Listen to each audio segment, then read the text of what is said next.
Halo semuanya, selamat datang di Nice On Channel.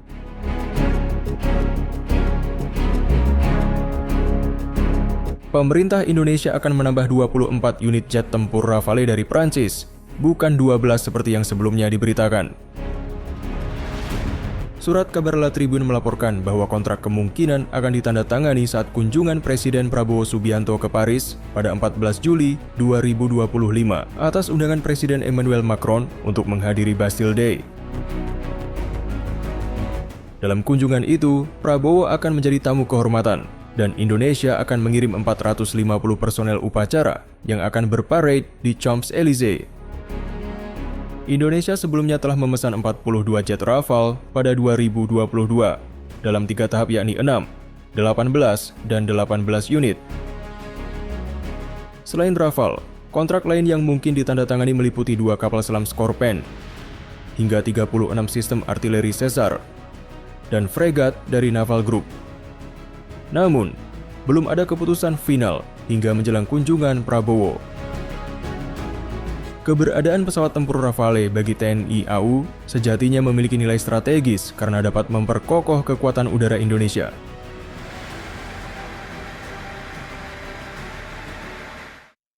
Pesawat tempur multiperan Prancis ini memiliki desain sayap Delta Canard yang membuatnya stabil. Rafale ditenagai oleh 2 mesin. Pesawat ini memiliki banyak kemajuan signifikan, mulai dari kontrol fly-by-wire, kokpit yang sepenuhnya digital, dan sensor, avionik, serta sistem persenjataan canggih.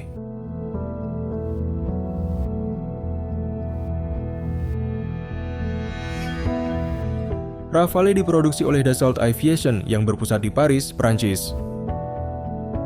Perusahaan ini memiliki beberapa fasilitas produksi yang tersebar di seluruh Eropa. Salah satu yang terbesar dan paling canggih terletak di Saint-Cloud. Fasilitas ini menggabungkan teknologi pemodelan 3D mutakhir untuk memberikan wawasan baru kepada para insinyur dalam pekerjaan mereka.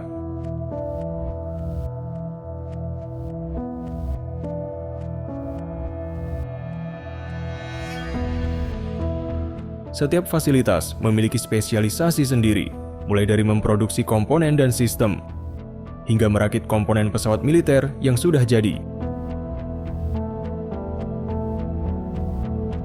Komponen-komponen dibuat dan dirakit di fasilitas khusus oleh teknisi yang dikhususkan untuk bekerja di bagian tersebut.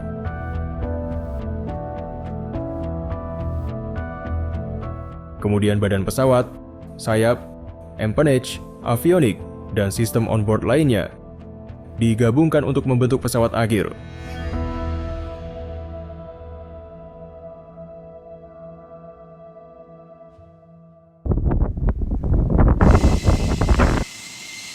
Pelatihan pilot menjadi sangat penting ketika sebuah perusahaan merancang pesawat canggih seperti Rafale.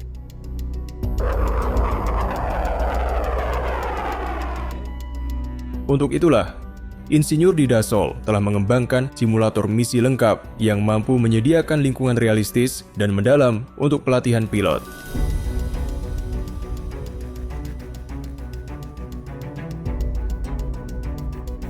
Di antara banyak fiturnya, FMS Rafale secara sempurna mereplikasi kokpit pesawat termasuk kontrol dan tampilan.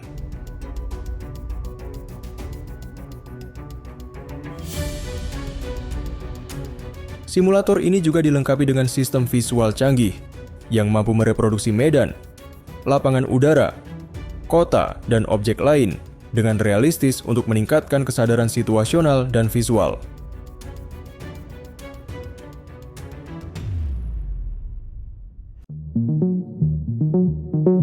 Untuk mereproduksi sensasi penerbangan, simulator ini juga mencakup sistem gerakan lanjut guna meningkatkan pengalaman pelatihan secara keseluruhan.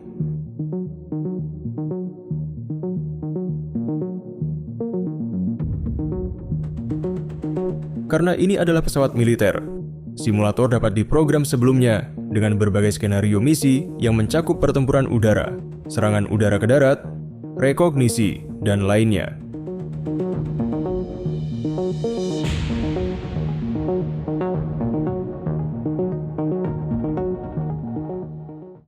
Selama beberapa dekade terakhir, Rafale telah menjadi jet favorit dalam pameran udara dan demonstrasi lainnya karena manuverabilitas unggul dan kemampuan udara yang mengesankan.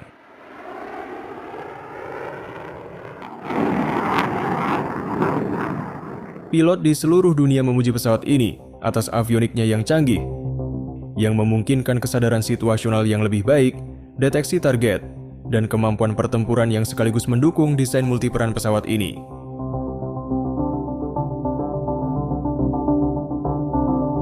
Pesawat ini tidak hanya memiliki kecepatan maksimum Mach 1,8, tetapi juga menggunakan teknologi siluman untuk mengurangi kemampuannya dideteksi oleh pasukan musuh.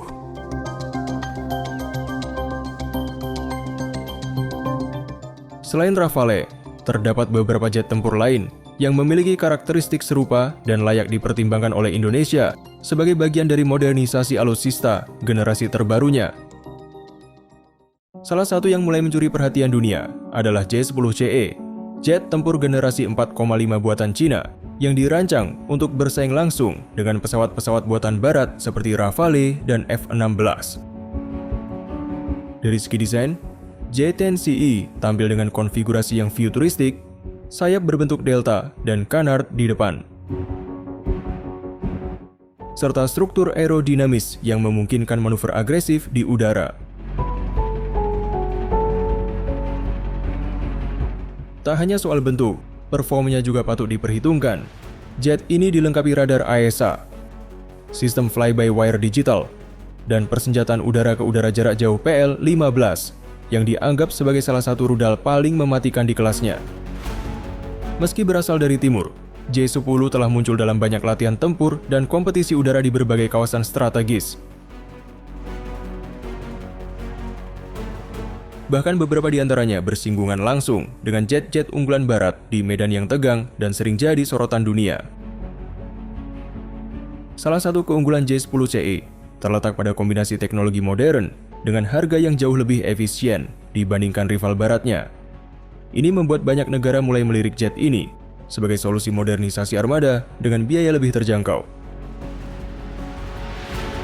J-10CE juga sudah dikembangkan khusus untuk pasar ekspor. Berarti pengoperasian, pemeliharaan, hingga sistem avioniknya telah disesuaikan agar bisa diadopsi oleh mitra-mitra luar negeri dengan cepat. Bagi negara yang membutuhkan jet tempur serbaguna dengan daya gentar tinggi, J-10CE hadir sebagai alternatif nyata. Kombinasi antara teknologi mutakhir, kecepatan respons, dan biaya operasional yang efisien menjadikan J-10CE salah satu jet tempur yang layak diperhitungkan dalam peta kekuatan udara global hari ini. Ketika langit mulai dipenuhi dengan mesin-mesin generasi baru, pertanyaan penting pun muncul. Apakah dominasi udara barat akan bertahan? Atau justru, kekuatan dari timur diam-diam telah menyiapkan kejutan besar dari balik awan? Dalam dunia pesawat militer, Gripen paling mirip dengan Dassault Rafale. Gripen memiliki sayap delta dan canard, mirip seperti Rafale dan J-10, dan sebenarnya Rafale dan Gripen dikembangkan secara bersamaan. Militer Swedia memiliki sejarah keunggulan yang panjang, termasuk Angkatan Udara negara ini.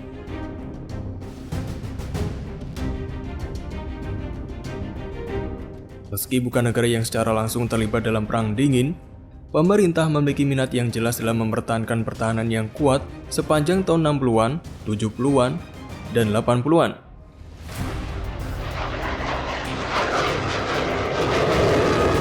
Pada tahun 1979, Insinyur Saab mulai bekerja pada pesawat tempur multiperan baru dengan performa yang baik dalam menghadapi target udara maupun darat sambil juga memberikan kemampuan rekognisi.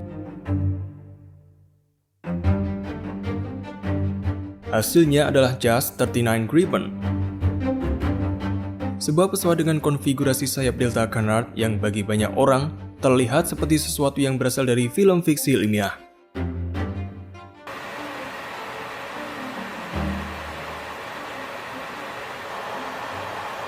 Meskipun dirancang pada tahun 1970-an, Gripen sebenarnya tidak memiliki penerbangan pertamanya hingga tahun 1988.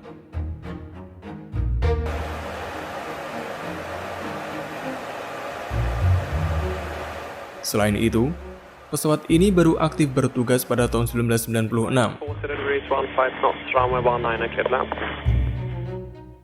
Hal ini disebabkan oleh proses pengujian dan perbaikan yang ekstensif, di mana perusahaan dan insinyurnya berusaha menciptakan pesawat yang paling mumpuni dan serbaguna.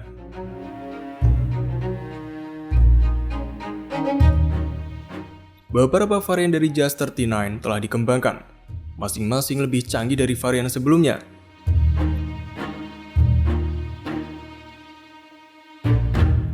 Saab memiliki sejumlah perusahaan mitra yang membantu memproduksi bagian-bagian badan pesawat, sayap, permukaan ekor, roda, sistem avionik, dan persenjataan.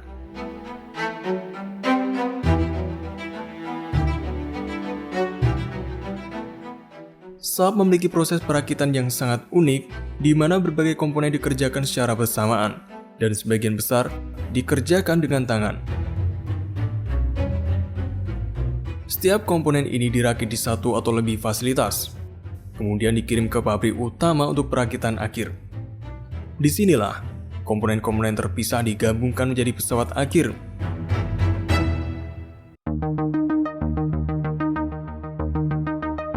Dari sini, sistem-sistem utama akan diintegrasikan dengan pesawat, termasuk kontrol penerbangan, navigasi, komunikasi, dan suit sensor. Proses modular ini merupakan kunci untuk menghasilkan produk akhir berkualitas tinggi. Karena setiap komponen dirakit oleh tim yang mengkhususkan diri hanya pada bagian tertentu dari Gripen.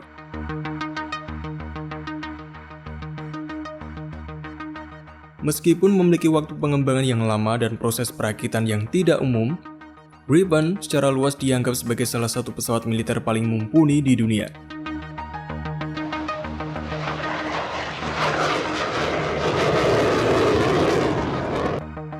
Hal ini didasarkan dari banyak faktor, termasuk efektivitas biaya dari pesawat ini.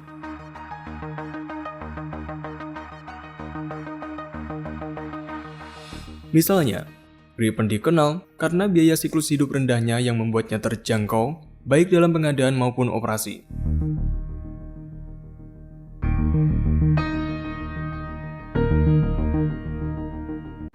Namun, ini tidak mengurangi kinerjanya, karena Gripen mampu menjalankan berbagai misi termasuk pertempuran udara, serangan udara ke darat, rekognisi, dan perang elektronik.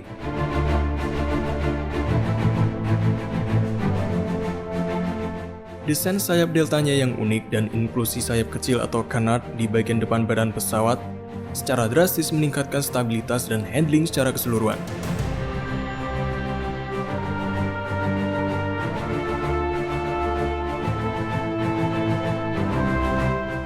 Dikombinasikan dengan kontrol penerbangan fly-by-wire, memungkinkannya untuk mencapai kelincahan yang luar biasa dan manuverabilitas G yang tinggi.